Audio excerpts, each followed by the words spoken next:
While we are in this region, in the southeast region of the United States, are still trying to assess the damages from the hurricane and the tornadoes and the power outages and the flooding, it's interesting that this is the same time when troops, resources, and weaponry is being sent to Israel and Ukraine.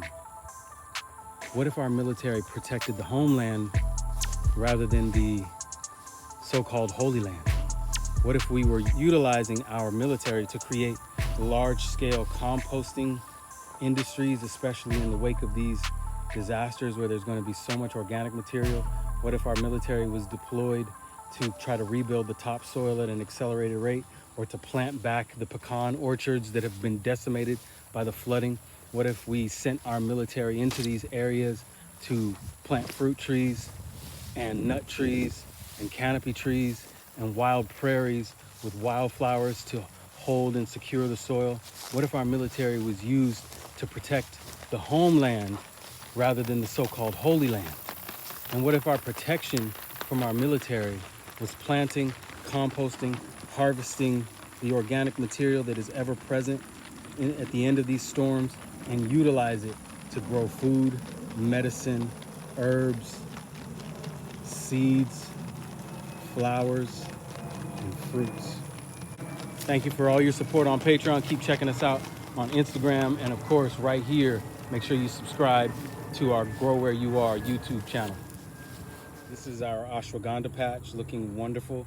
We'll be coming all the way down here and harvesting the roots out of these plants very soon. Ashwagandha, an amazing herb for health, vitality, hormone balance. This is a progress check, a progress report on our methodologies and how things are looking now. If you follow us on Instagram, you probably saw that we started this area by putting this tarp down because it had gotten completely invaded by the Bermuda grass. And when that Bermuda grass comes in, you got to really be strategic on what your next step is going to be. We found this tarp to be a good investment. We laid the tarp down, let it stay on this area for months, or about seven weeks or so. And then we pulled it back layer by layer, began to broad fork the beds, layer them with compost, and then put our seedlings in it for transplants. And as you can see, they're doing pretty good. Now, it's obvious that this isn't going to completely smother out all the grass for good, but you can see the difference between an area that we didn't tarp yet and these areas that we did tarp. We just pulled the tarps back on these and seeded them up, and you can see things sprouting all through here. And it may not kill it permanently, but it definitely gets us a chance to get ahead of it. And with the winter coming, the winter will freeze a lot of this, and hopefully we'll be able to really gain a foothold in this area, and we'll continue to use this methodology. It's October, y'all. It's October after Hurricane Helene, during chemical fires here in Atlanta, and after seeing and hearing about the devastation in the topsoil, the crops, and the trees, the loss of life, the loss of biomass.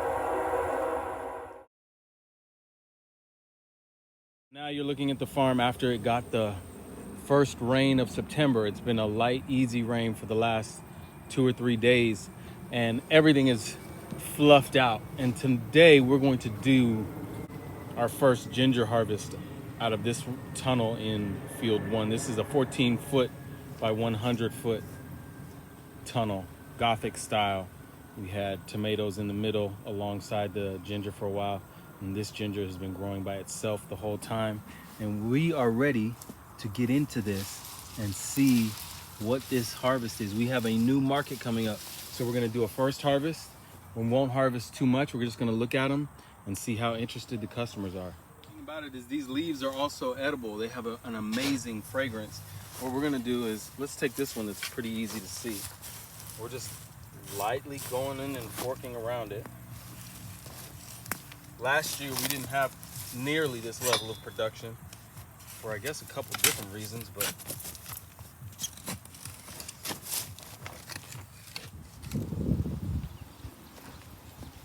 so we got about 4 of these crowns out so far. This is the last 2. We might get some more, but look at these rhizomes. Look at these bulbs. Look at that. What?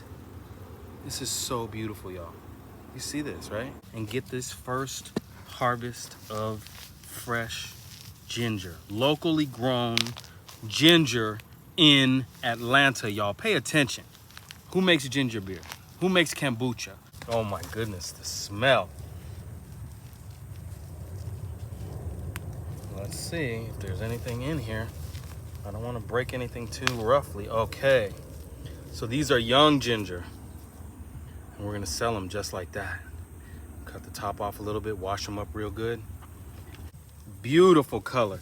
Most people have only seen the ginger in the stores that already has a hard calloused shell on the outside of it, where it's like dry brown, and then you cut into it and it's real fibrous and all that.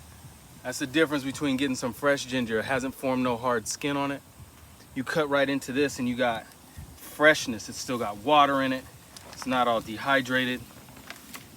This is for some fresh juicing, putting it with your cucumber, your apple, your pear, and then also for fresh recipes, you can just grate it in. Grate the ginger in, because it's so soft that it can actually be grated and then made into different pastes and sauces. Yo, I was trying to see if I could find the original piece that we planted, but it must have gotten totally disintegrated. Seed ginger usually needs to be a more mature ginger that does have the skin on it. This is considered baby ginger. Even organic ginger is treated some sort of spray or soak that inhibits the budding of the ginger so that it has a longer shelf life. This year we soaked the ginger that we use for seed, which seed ginger is just a more mature ginger that has a thicker skin. We soaked it for 2 days in changes of water to get off whatever the soak or spray is that they put on it to prevent it from budding, and that's even on organic ginger. So this is considered baby ginger on the market, and you can tell that it still has its nice thick roots coming off the rhizomes. And ginger like this can be grown even up in northern climates for baby ginger. Look at that. All right, so this is what we're looking for, right? This is what we're looking for. You see this? So this is the knees coming up. We're gonna get some of these out of the ground and see what they look like.